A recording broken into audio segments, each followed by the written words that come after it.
So this morning, Sister Gopi is with us. So she's going to take us into the process of exploring Shrimat. We have heard the word Shrimat. What is Shrimat? So you will be able to explore. Om Shanti. Thank you, Miraben.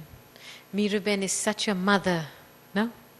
Making sure that everyone gets what they need.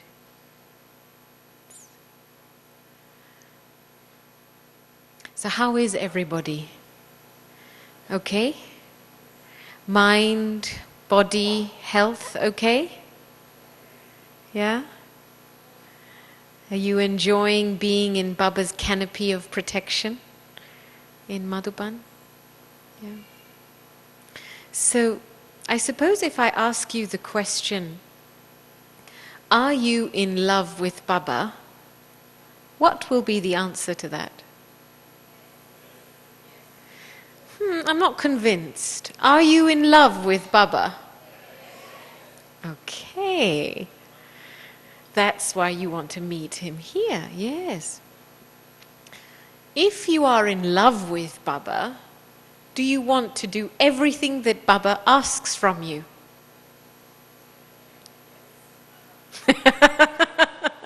No, I heard kind of, yes. Let me repeat the question. If you are in love with Baba, are you ready to do and follow anything Baba asks from you? I'm not convinced. Good. Thank you.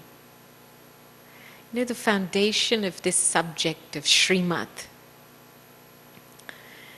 when you really love someone, what's the proof of love? The soul is influenced by the person they love. Right? You're impressed by everything they say. Only what they say is the right thing. You're inspired by everything they do, and you want to copy everything they do. Right?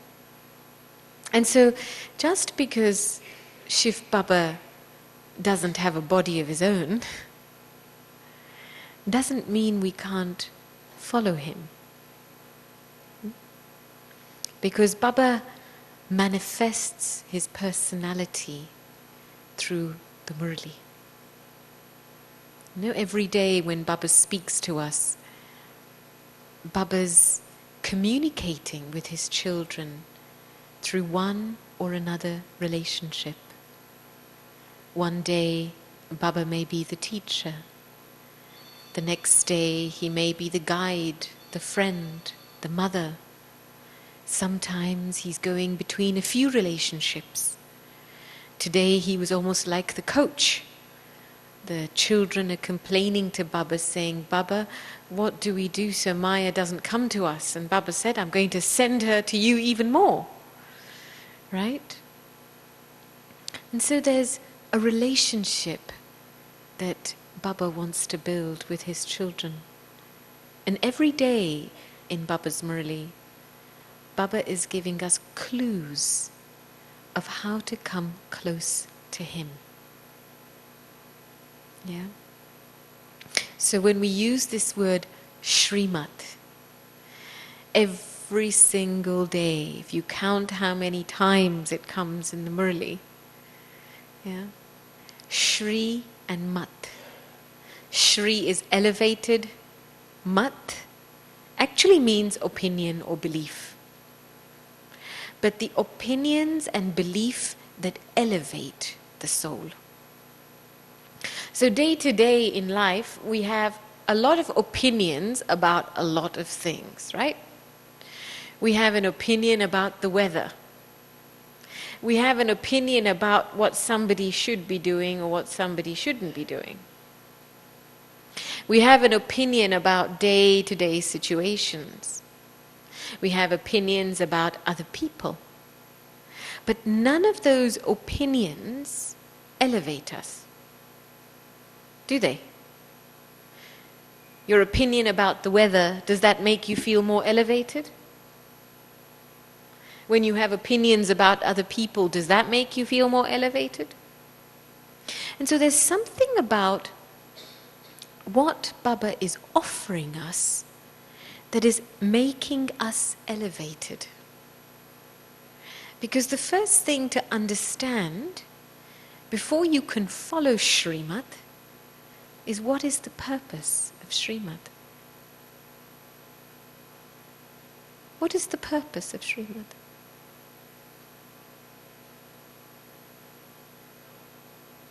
To become pure and elevated. That's the purpose of Shrimat. Simple. And so when that purpose is kept alive, I have to first of all reconcile myself with that purpose. And very deeply in my heart ask myself, soul, do I really want to become pure and elevated? Because you can't follow Shrimat if you're not aligned with the purpose of Shrimat. What are you following? And very deeply inside, we have to keep this pure desire awakened. Do I want to become pure? Do I want to become elevated? And this is not just a one-off conversation, but it's something that the soul has to remind itself every day. Awaken this deep desire for purity.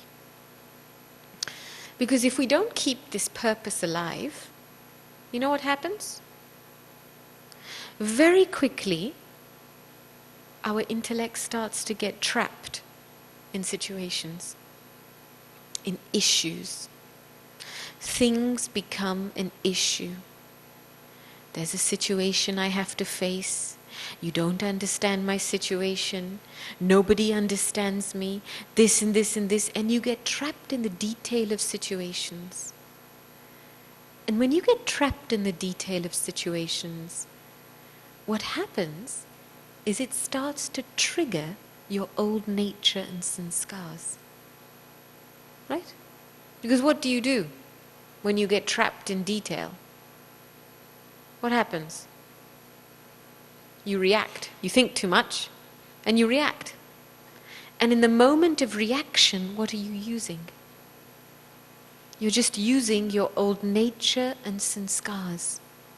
And the more you use your old nature and sanskars, the more those are the spectacles that you see the situation through.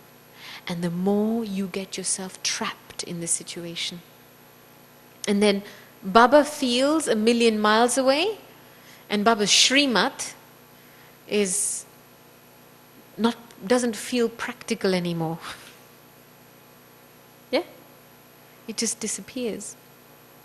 And so, before we can talk about following Shrimat, I feel that at a very deep level, the soul has to accept, why am I doing this? And why do I want to do this?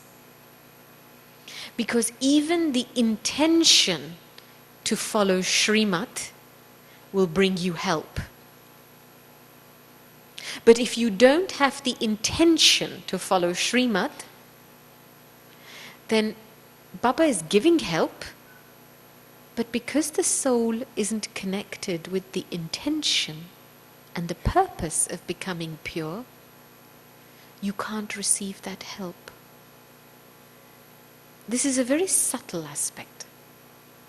And so every day in my Amrit Vela, I've got to keep that fire alive. The taste for wanting to become pure and elevated, to wanting to become dignified. You know, what is my purity? It's my dignity. It's my royalty. Yeah? It's my self-respect. Do I want to sustain it? Do I want to care for it?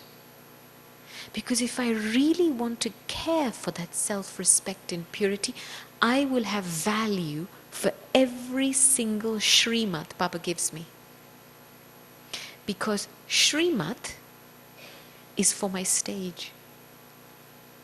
Baba's Shrimat is telling me how I can look after myself. Very simply. And so we hear Shrimat in Baba's Murli every day. Right? What's the first Shrimat that you hear every single day without fail? Remember me. And what other one that's coupled with that? Consider yourself to be a soul and remember me alone. The word alone is quite important. Yeah? So not remember me with all your friends and relatives too. Which is what happens, right? Our heart, because of various attachments, has many different compartments inside. No? One room is for my wife, one room is for my children, one room is for my job, and then, yeah, Baba, I can give you one room as well. But Baba is too big for just one tiny room. He wants your whole heart. It's either him or no one. When Baba is in your heart, there is no space for anyone else in your heart. So when we first come to Baba, Baba is a part of our lives. Yeah, because you're not completely free from attachment when you come to Baba, are you? No. You have slight attachments, if you're honest. And then slowly, he's in a part of your life, and he slowly, as you follow Shrimat, he starts to move into the center of your life. So when you look at your life, what kind of decisions do you make when God is at the center of your life? And what kind of decisions will you make when God is just a part of your life? Yeah? Big difference. Sorry? Baba is mine. Yes, and I can say it. I belong to Baba and Baba is mine. And yet in practical reality, where are my decisions going? Are they staying true to one Baba and none other? Or am I conveniently making decisions to please my attachments somewhere or another? No.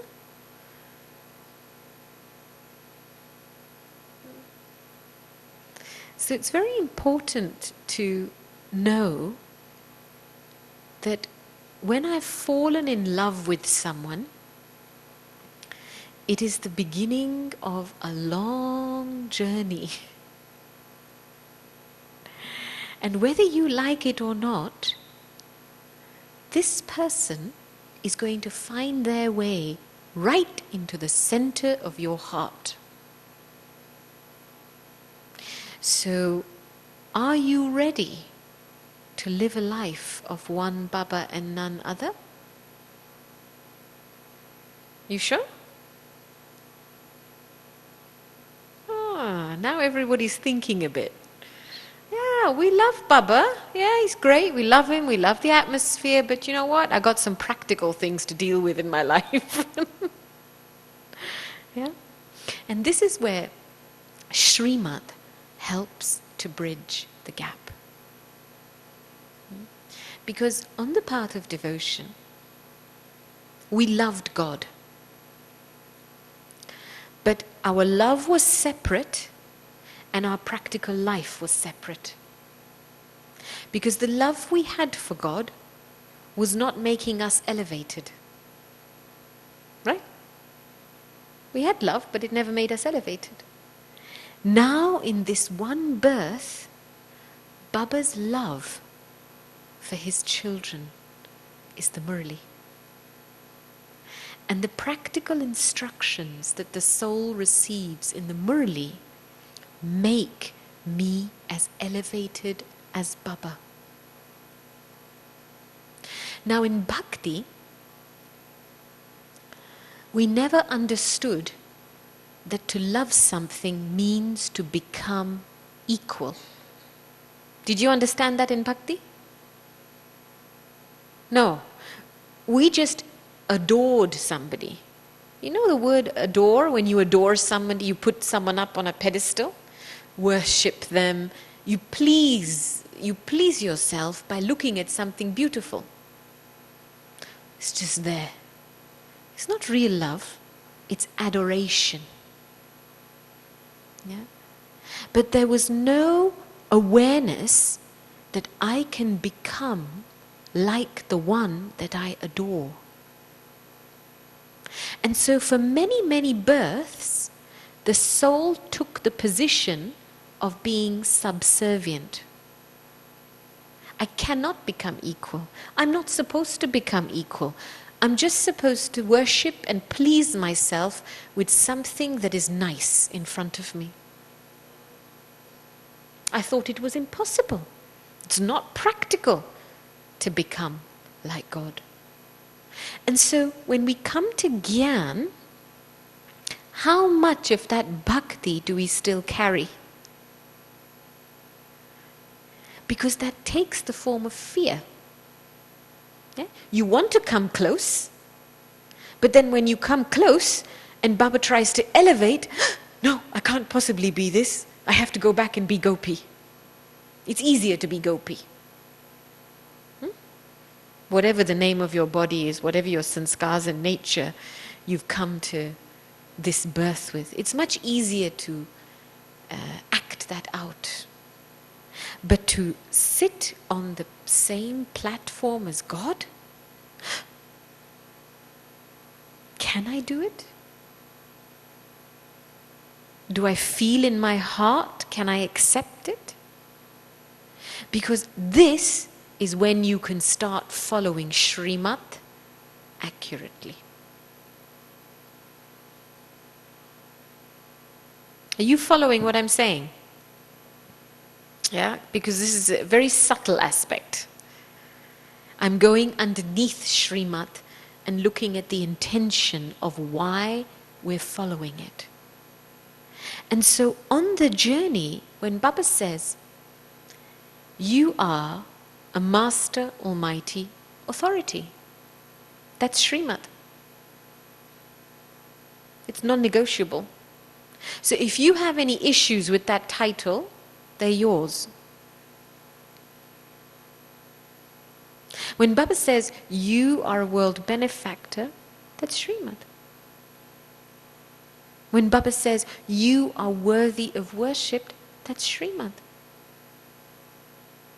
When Baba says, consider yourself to be a soul, give respect, give regard, that's Shrimat. Shrimat provides the track to keep our self-respect elevated. Right? So anything that is making me fall is not Shrimat. That's one of the first, if you like, markers I need to keep for myself. Yeah? So first track, I am a soul. Second track, I, the soul, belong to the Supreme. Third track, my home is a land of nirvana. I am a bodiless, incorporeal soul. Fourth track, I am an elevated soul that has had many forms around the cycle. The ancestor soul, the deity soul, the worthy of worship soul, the Brahmin, the angel. I am the one with all powers. Yeah? I am the master seed of the tree. These are the tracks of Shrimat. Anything else, and you're off track. It's very simple. Yeah? Now let me tell you a story of how things take us off track. Yes. I am a soul. I belong to Baba. I belong to the Supreme. I am incorporeal. I come from the incorporeal world. I have many forms around the cycle. The 5 forms: deity, worthy of worship, Brahmin, angel. I am the ancestor soul, the master seed, sitting at the bottom of the tree, and I am one with all powers. Yeah? Because the purpose of Shrimat is for me to strengthen my inner stage. When I am giving respect, I am strengthening my stage. When I am using virtues in my relationships, I am strengthening my stage. I'm not using them for someone else. I'm using them for me. When I'm being tolerant, I'm strengthening my stage. Yeah? The problem is that when our eyes lose sight of ourselves, so we think we have to use virtues for others. I have to tolerate him. It's not tolerance. Are you understanding this? Yeah? You only use the virtue because you are benefiting from the virtue. I am keeping my love because it's keeping me safe. I want to stay peaceful because it's keeping me clean. This is what self-love is. This is what Shrimat does. The value for Shrimat is recognizing that for me to use a virtue or quality, to be peaceful, to be respectful, to be tolerant, to be compassionate, whatever those directions that Baba gives us, it's really because I am using it to protect and strengthen and elevate my stage. And no matter what the situation, I have to do this first.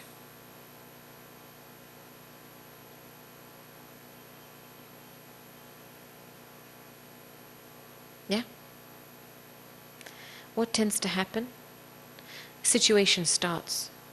Very quickly, you don't stop and put space and start to think, I am a soul, I belong to Baba. Get some height and then see what you are touched by in relation to the situation. No? Instead, why have they done this? What have they done this for? And this shouldn't happen, and how can we work this out so a solution can be met? We try to fix the situation. We interfere. We overuse the intellect too quickly. Always, when we apply Shrimat, the first thing that happens with Shrimat is that it gives me space to find my position. I have to fix my position before I address anything. It's like a king of a kingdom, right? He's not just going to walk around and do business. Somebody comes to him, tells him about something, somebody comes to him, and he's walking and moving around. No. He'll say, come into my court. He'll sit down on his throne, and then he'll say, speak. And then he'll say, speak. You know, when you have business meetings, you go into a boardroom, the chairman sits down, then you go through everything chronologically. Right? So when I start to follow Shrimat, what I'm doing is I'm fixing my inner position before I address anything. Because if I don't fix my position internally, who am I in this situation? Who do I have to be? then the situation will influence me and my sanskars and nature will erupt. Does that make sense? Yeah? Let me give you a little example.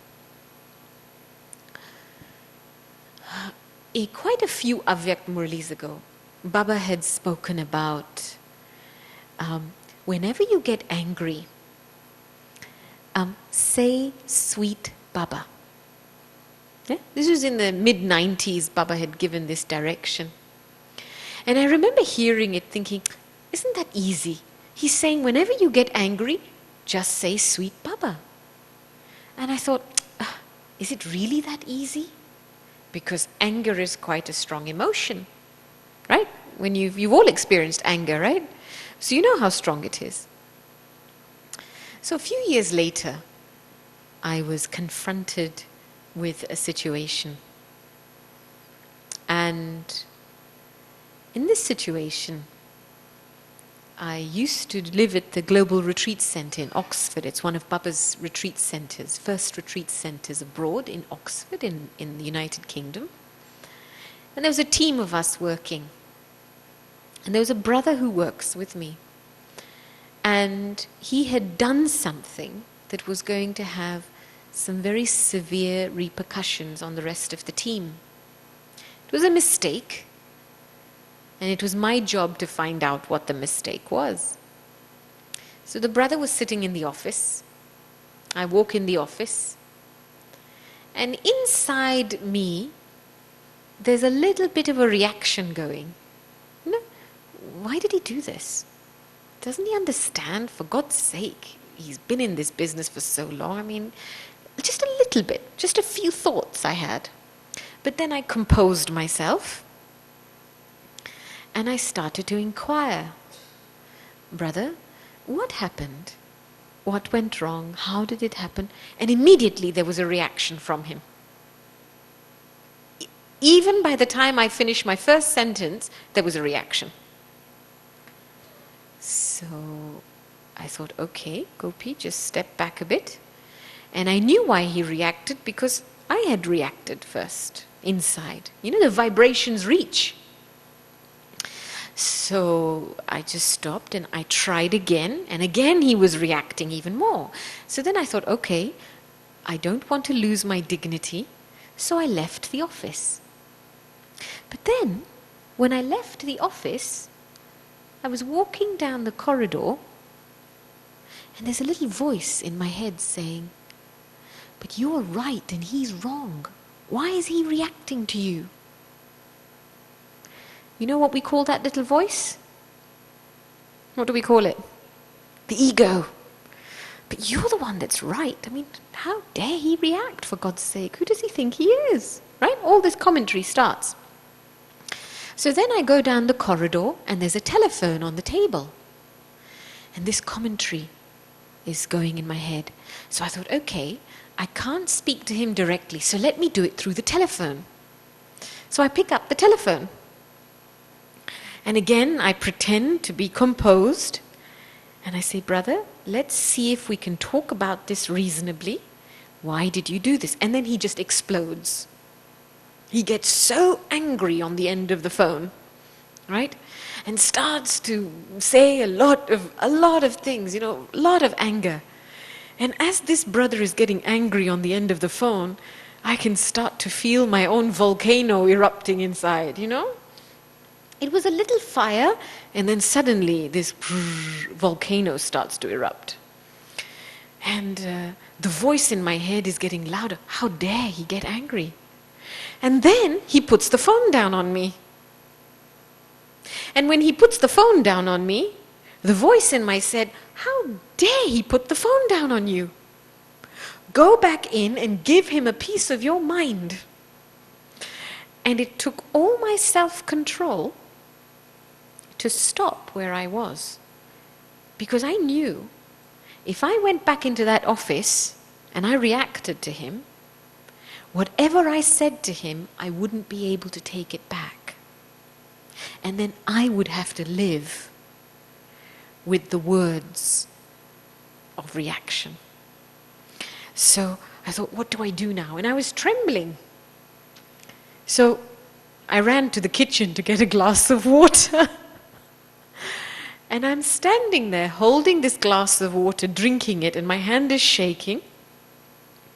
And someone comes into the kitchen and says, "Gopi, you look a little bit pale. Are you okay?" And I said, "Not really." And then they said, "I think you need Baba's room." And I said to myself, yes, why didn't I think of that earlier? So I leave the glass of water and I walk to Baba's room. Yeah. I go and sit in front of Baba, and lovely Baba's trance light. And I'm looking at Baba, and I remember these words from the Avyakta Murli. Child, when you get angry, say sweet Baba. So here's what I do. One half of my brain starts to say sweet Baba like a mantra. Sweet Baba, sweet Baba, sweet Baba, sweet Baba. The other half of my brain, guess what it does? It starts to revise the situation. But he did this, and Baba, he said this, and he shouldn't have said that, and he was right. Sweet Baba, sweet Baba, sweet Baba. But no, Baba, why did he say this, and why did he do this? And he was so awful when he said, sweet Baba, sweet Baba, sweet Baba, sweet Baba. This was the dialogue. And for 10 minutes, this dialogue continued. Until the sweet Baba took over. Because I arrived at a question in my dialogue. What is the most important thing in this situation? Is it that you are right? Or is it that Baba's love and good wishes are kept in this relationship? And the moment I asked myself this question, it was like instantly all the anger dissolved. The moment I released the ego of wanting to be right, anger had no margin to survive. It just evaporated in a second.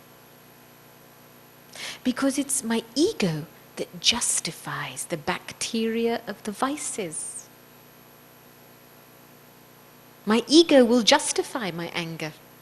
My ego will justify my greed. My ego will justify my desires. Because I think I'm right. It's a very subtle dynamic. My ego will justify my use of my old sanskars. Right?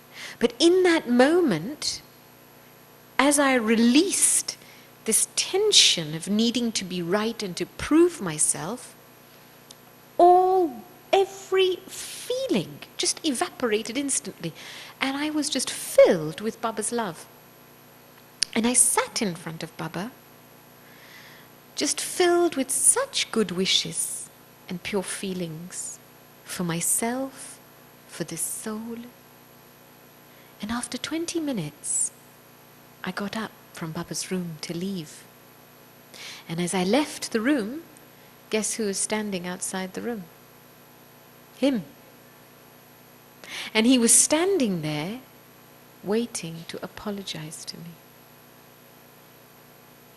I didn't say anything. He just said, look. And he's not used to being apologetic, so he said, look, I'm sorry. Okay, I'm just sorry for what I said. And then he walked off. Enough.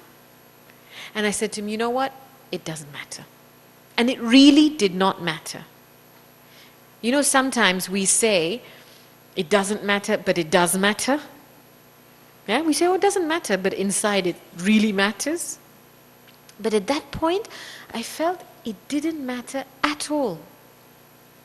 And when I stepped back from the situation, I looked at the whole dynamic of that situation.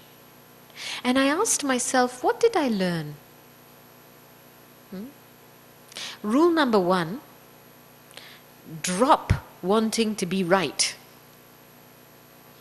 in any situation.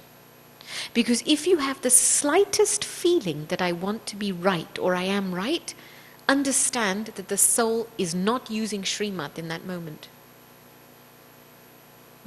Second, make a conscious effort to remember Baba's Shrimat for the situation. So I remembered Baba had said, say sweet Baba, right? And I started using it. I just started using it. And as I started using it, it started to do its work on me. Yeah? And third, make every attempt to come back to original pure feelings in yourself, about yourself in the situation.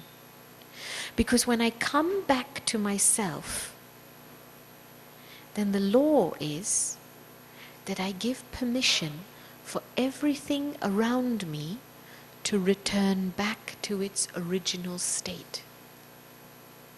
And so as I was coming back to my original state of love, of compassion, of pure feelings, those vibrations were reaching out, and they reached that soul, and they became a mirror for that soul. And in that mirror, that soul had a realization about his actions that prompted him to come and apologize. And this is called automatic correction of the drama. I didn't have to use my ego and go and demand an apology. Do you think he would have given me an apology? Never. In fact, I would have pushed him further away from self-realization had I gone and demanded an apology.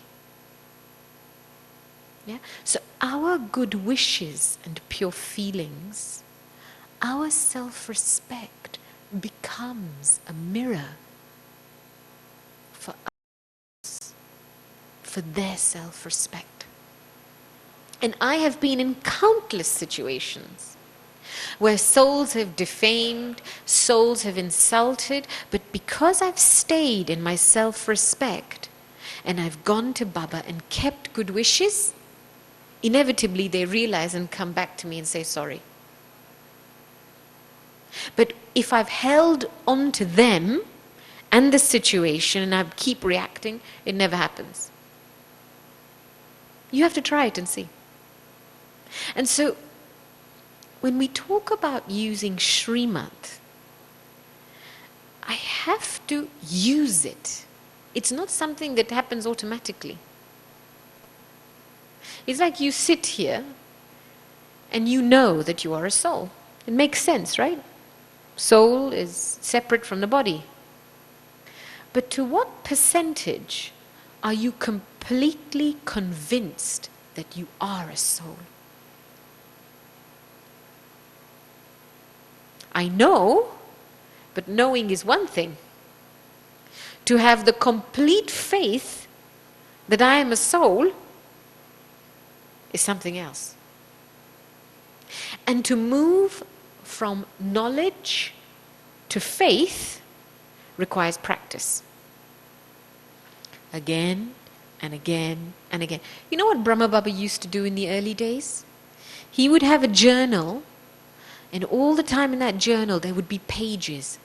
I am a soul. I am a pure soul. I am a blissful soul. I am a child of the Supreme. Pages and pages and pages. Because it's that act of instilling faith. And faith happens when I use knowledge in situations. Very simple. If I'm still reacting in situations, it means my faith in myself is weak.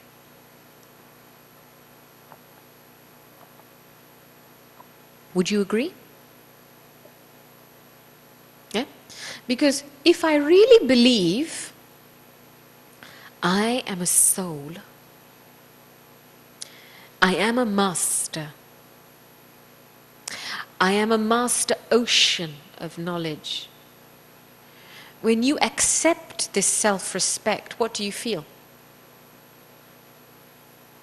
What do you feel? Elevated. What else do you feel?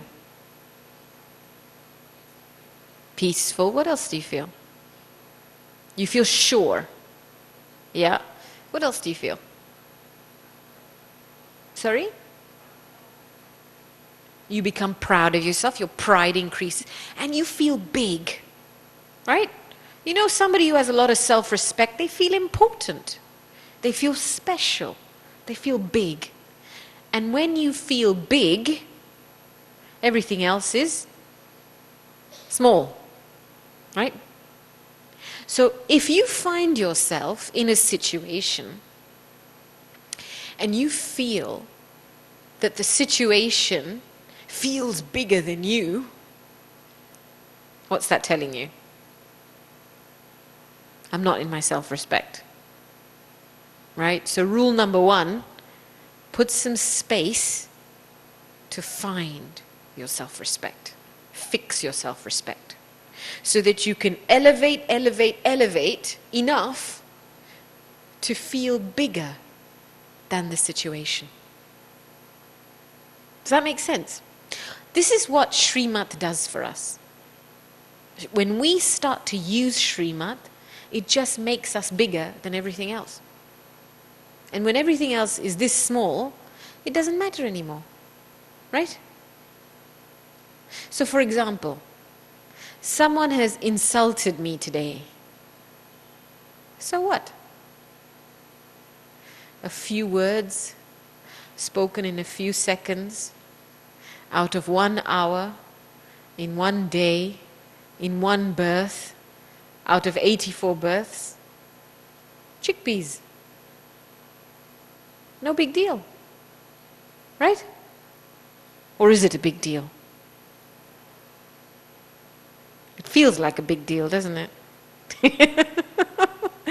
But yet, elevate, gain perspective. It's nothing. Chickpeas. Praise is the same. Right? So when you start to elevate, you see things for what they are, which is literally chickpeas.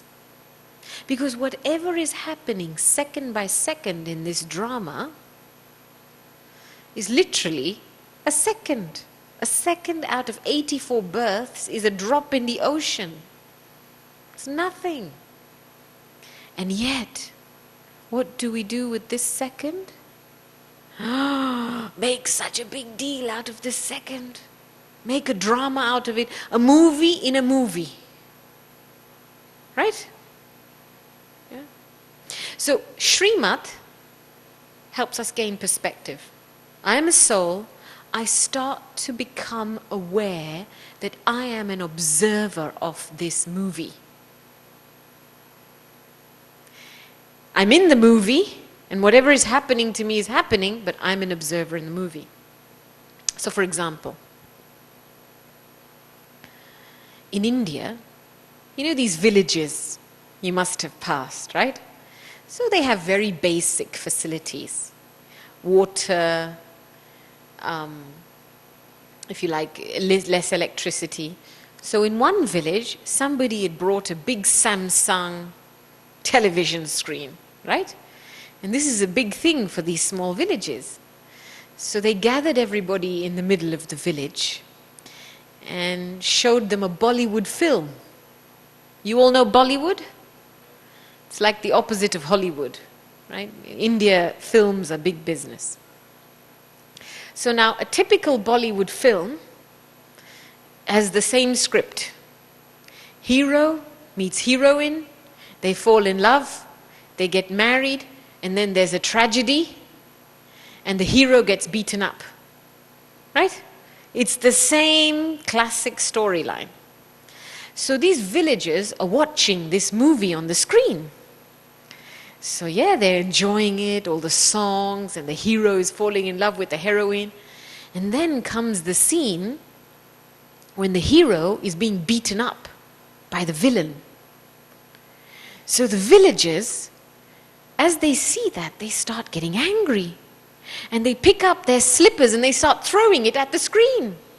They pick up stones and they start throwing it at the screen. Because they're trying to make the villain stop beating up the hero.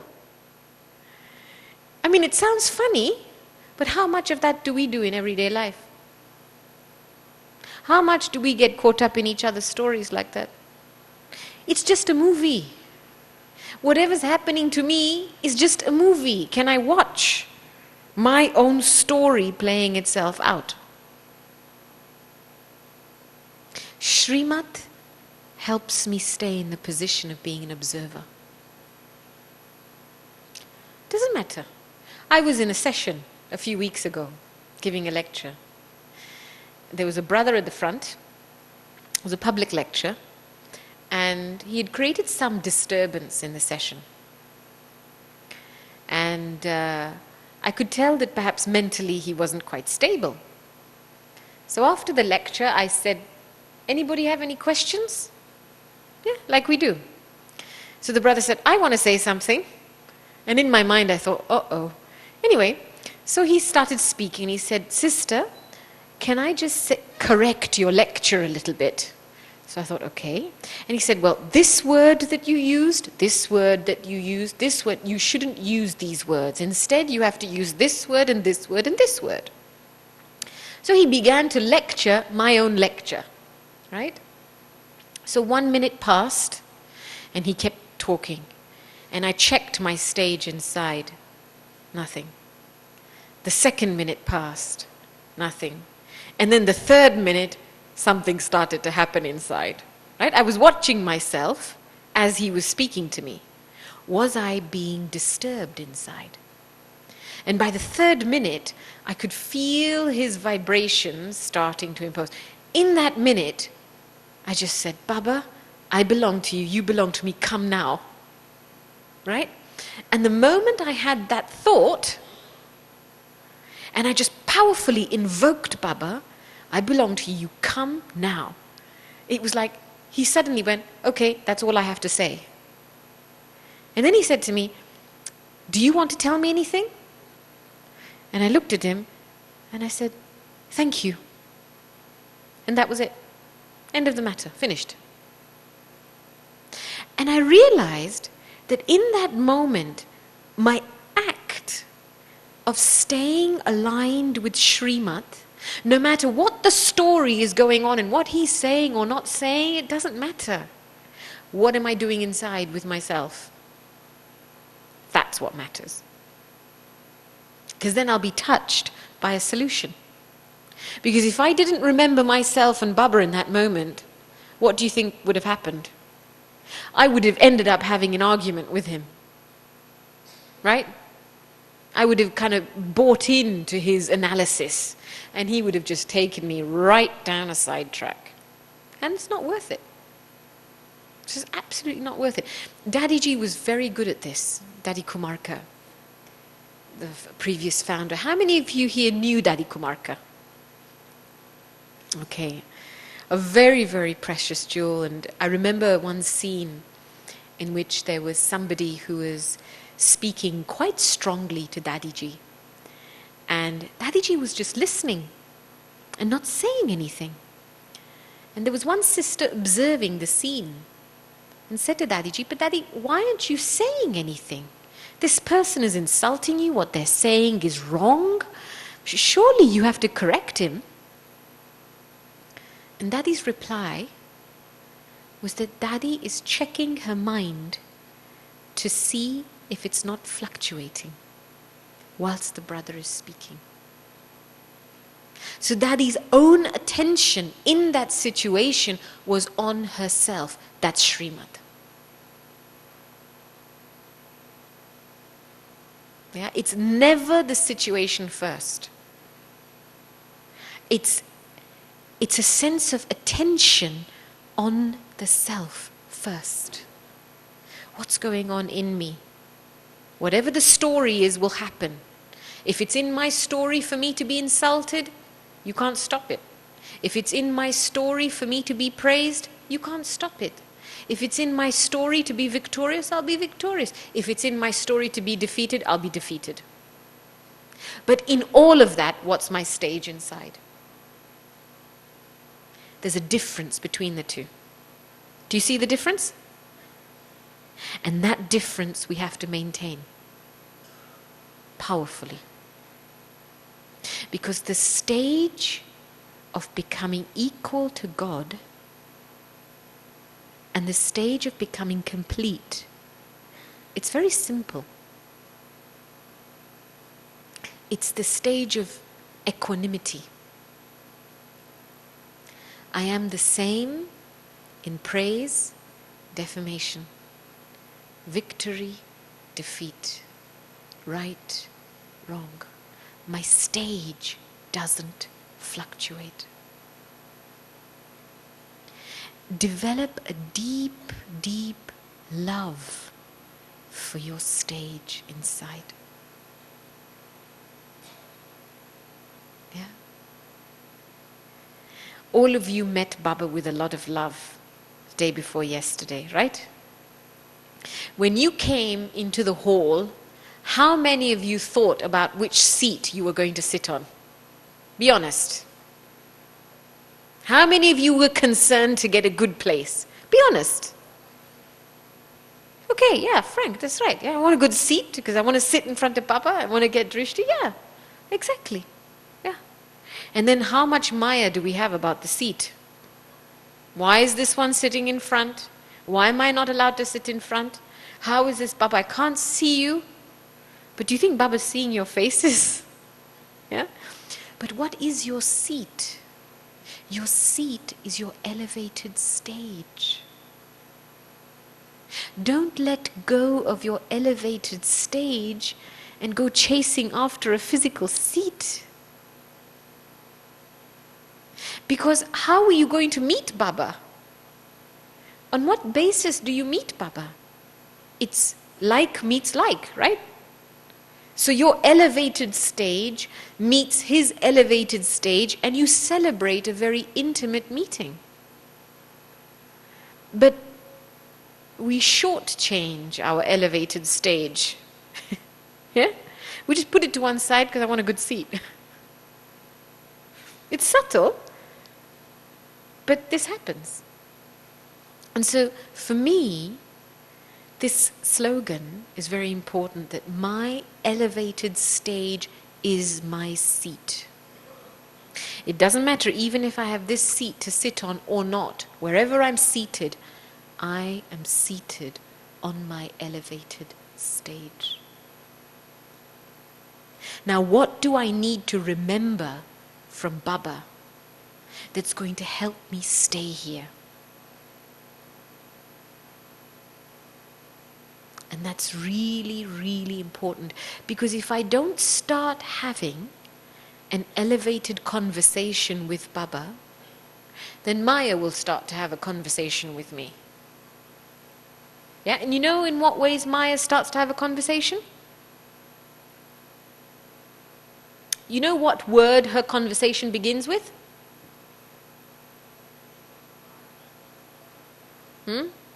Yeah, that'll come later. There's one word that Maya just very lightly throws into the conversation. And before you know it, you've gone off track. But.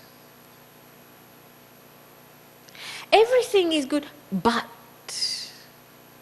The word but starts doubts. So how does Maya begin a conversation with you? But. Yeah? Or if. Anything that is uncertain. That's Maya's job, is first of all to make you unsure and uncertain, because then she has you. And that's what a doubt does. It weakens faith, right?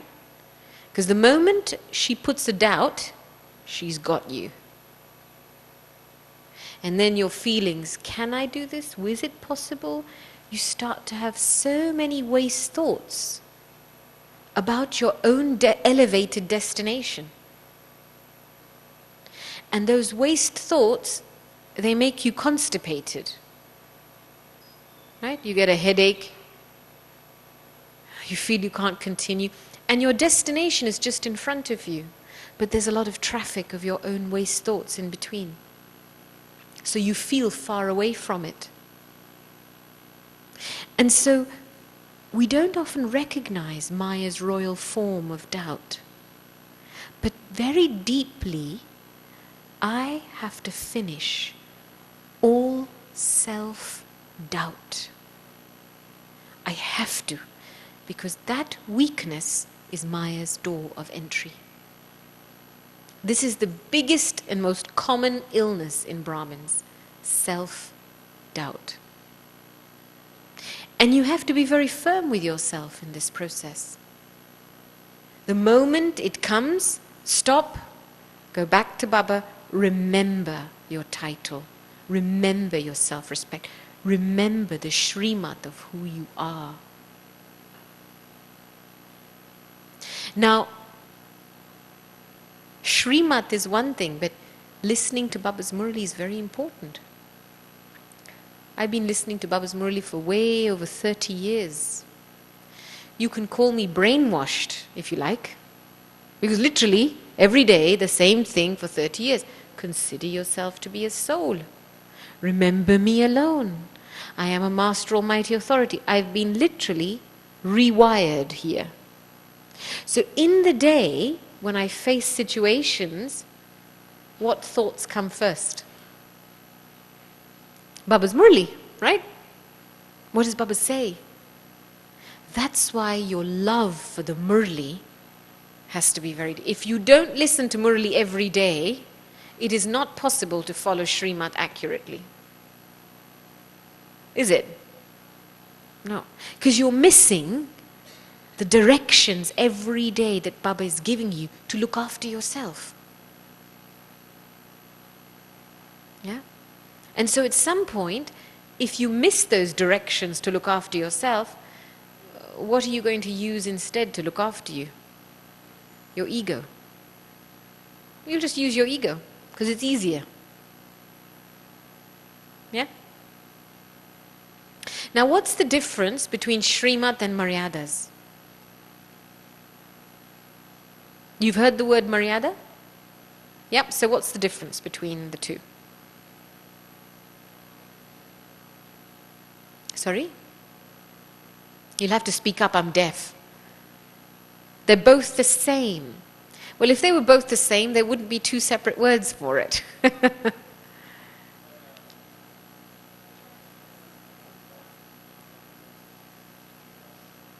Maryadas are they're more physical, and Shrimat is more your head and your heart. Okay, getting close. What else, sisters? The difference, a clear difference between Shrimat and Maryadas. You'll have to speak up. Maryadas, are Maryadas your boundaries?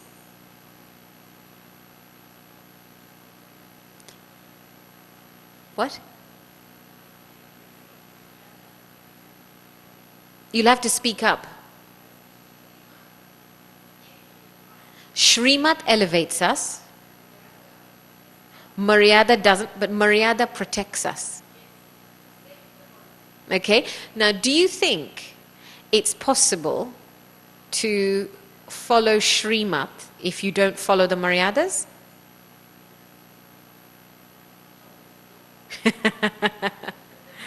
It's a chicken and egg, isn't it?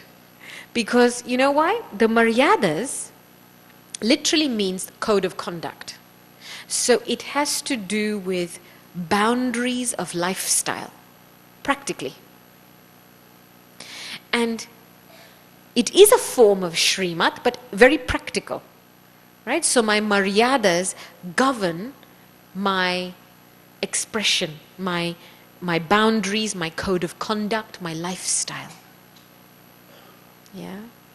So when I am eating vegetarianism, I'm celibate. These are Maryadas.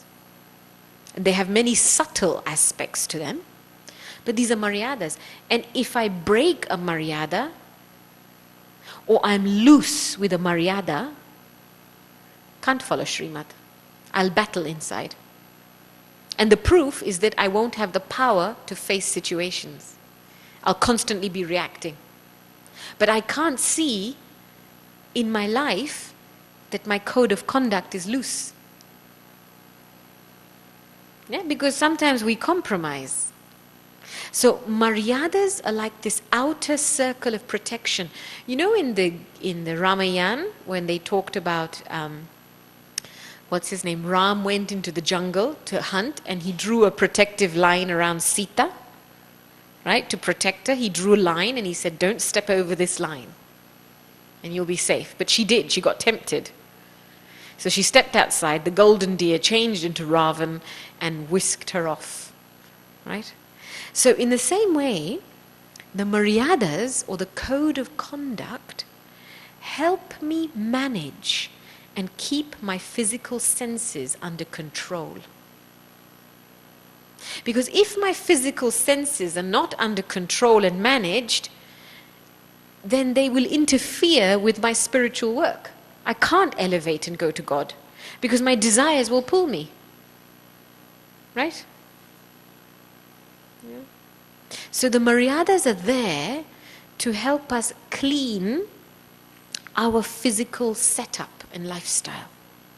And so I have to very deeply check, am I following the maryadas accurately? Because then my intellect will become subtle enough to grasp Baba's Shrimat and actually to use the Shrimat. Yeah? But it's both. I need to want to become pure to follow the maryadas. Yeah? Because the purpose of Shrimat is to become pure. If I haven't aligned myself with that purpose, then becoming celibate is a pressure. No? At some point you feel, why I have to be, but you haven't aligned yourself with the intention. And so you need both, because both of them help us to become elevated. Then there's disciplines. Disciplines keep us in line so that we can follow our maryadas accurately. Coming to class on time, your Amrit Velas, regular evening meditation, disciplines. Disciplines enable us to accumulate power. Sometimes people say to me, well, I'm following all the maryadas. Yes, I'm trying to follow Shrimat, but why am I having so much difficulty? Lack of discipline. Some days wake up for Amrit Vela, some days not.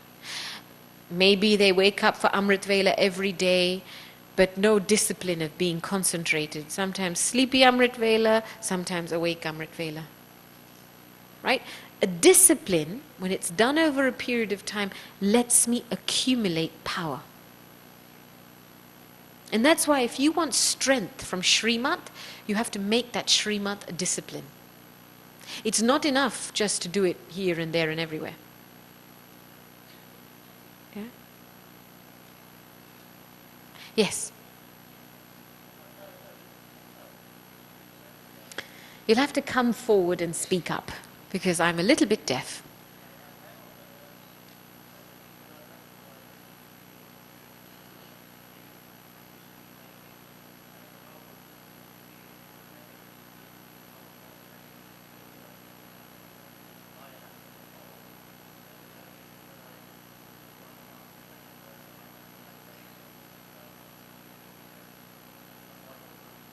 So it's only when the heart recognizes that it has to let go of something that you can let go of it without it feeling a pressure that you have to do something.